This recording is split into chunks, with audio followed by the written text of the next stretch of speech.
Let me tell you a story. I'm in university and we have a test coming up. Now it's from a pretty hard subject. We basically have to code math. We have to write programs that solve a some kind of math problem. And I had this guy in our classroom, my classmate, which was just so annoying. He was complaining about the test and nagging about it all the time. His every second sentence was that this is all bullshit. I can't wait until the test is over. Why do we have to do this? I hate this so much. I can't wait till it's over so that I can finally relax. He was just being negative, and he literally mentioned it every single day. For him, it was like on that day he was going to be executed or something. I'm thinking to myself that he's making himself suffer unnecessarily by the thought of the test. There's nothing stressful in this situation. It is only his thoughts that are stressing himself out. It's only how he reacted to that thing. He's only suffering in imagination. And this is where I got this idea from for this video. And you can probably relate to this also. You probably had these kind of classmates that just complained a lot. Every time you had a test, they would just complain about it and nag about it and act like it was the end of the world. And in your mind you were just thinking like, just shut up and go study instead of complaining. Seneca said that we suffer more in imagination than in reality. And that's just so true. It's some timeless wisdom. We do it all the time. For example, let's say that there's some big event coming up, a huge test or something. And we're overthinking it. We're thinking so much. What if this happens? What if that happens? What if I fail? What if I do this? What if that? All the what ifs. Thinking about all the worst negative outcomes that could happen. And we're scared of them. Like, we're anxious that they're actually going to happen. But we don't realize that they're only in our thoughts. And if you're honest right now, most of these what ifs, most of these negative circumstances, negative outcomes, negative scenarios never come true. If you think back, most of the time you always passed by or even did better. Most of the time nothing really bad happened, but still you suffered so much in your own imagination because you thought about those worst outcomes, because you were overthinking it.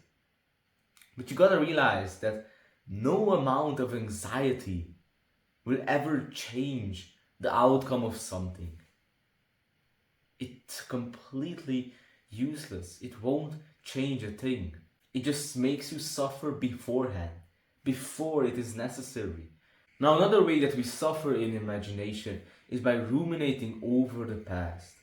Thinking about it so much, regretting a bunch of things. Why didn't I do this? Why didn't I do that? Thinking about all the different scenarios that could have happened but didn't. Feeling guilty about things that happened. Feeling sad about things that happened. Wishing that we could change them. And the list goes on and on and on. The ways we suffer, the ways we ruminate over the past that make ourselves suffer because of it. But you gotta realize that the past does not exist. It doesn't exist. It's just memories. You can't change anything about it. It's dead. So you either accept the past or suffer because you can't let go of it. Really, these are the only options that you have. You either accept it and realize that it doesn't really exist, that it's gone, that there's only this present moment, or you just suffer endlessly in your own thoughts and imaginations, regrets, everything. So just accept this present moment, accept the past, accept what has happened. Realize that there is only this moment. Accept it. Life is short. And we're all going to die. So why keep clinging on to the past, holding on to your resentment, your regrets? Forgive people instead. Reconcile with them. Because you never know when you will speak your last words to them. You never know when you're going to die. It could be tomorrow, 50 years from now. So just forgive, accept whatever it is. Live in this present moment. Now, another way that we suffer in imagination is by caring too much of what others think of us. But you gotta realize that most people don't care about you. Most people don't actually think about you. The time that you got a bad haircut and you thought that everyone was looking at it and judging you, most people probably didn't even realize that you had a haircut, that you had your hair cut. They're way too concerned with themselves. They are also thinking that what do others think of me? They don't have time to think about you. We are too concerned with their problems, with themselves. Now, of course, there are people that actually care about you, people close to you, who actually know you. But most people don't care about you. Really. Like, you only also care about your own problems. You don't go around judging things, judging everyone. And what I think is that if someone is like really judging, like judging everyone, he's probably also doing that to himself. He's also probably also very negative to himself also. And you also gotta realize that what other people think of you is out of your control. You can't really do anything about it. You can't really change it. So if you base your happiness on what other people think, if you base your self-worth on what other people think, then you're giving it all away in the hands of the people around you. Then it's out of your control. Your happiness is out of your control. Your self-image is out of your control. So you just gotta ask yourself, which one is more important to me? Others' opinions about myself or my own opinion about myself? Which one is more important to you? What you think of yourself? How you value your own self or what others think of you? Now, I'm not saying that you shouldn't listen to what anyone has to say. But don't care about some random people's opinions online. That's the last thing that you should care about. But you should probably care about the opinions of the people that are very close to you. You should hear them out. You should think about them.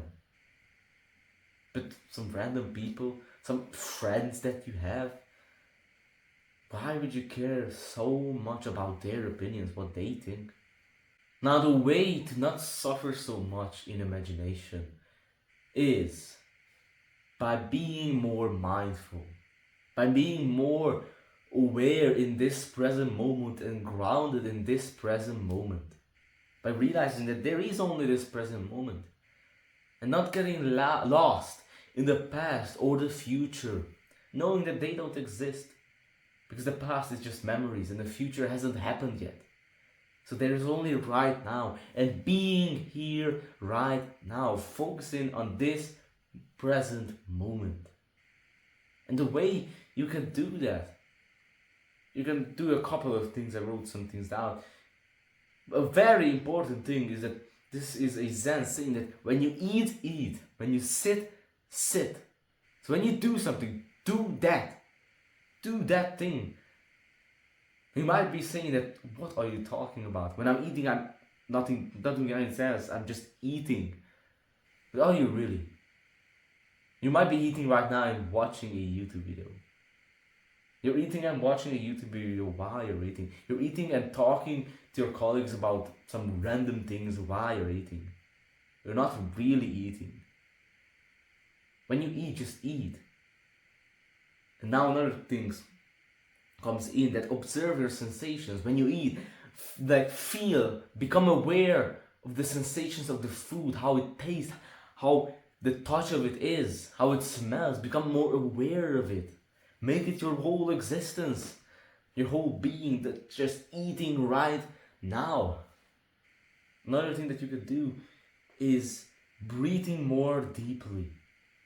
breathing more deeply throughout the day. This will help you not only in becoming more mindful and aware and present, but in every other situation in your life. If you want to go and talk with someone, taking a couple of deep breaths before that, and even maintaining the deep breaths while talking to them, you'll be amazed at how better your conversation skills will be.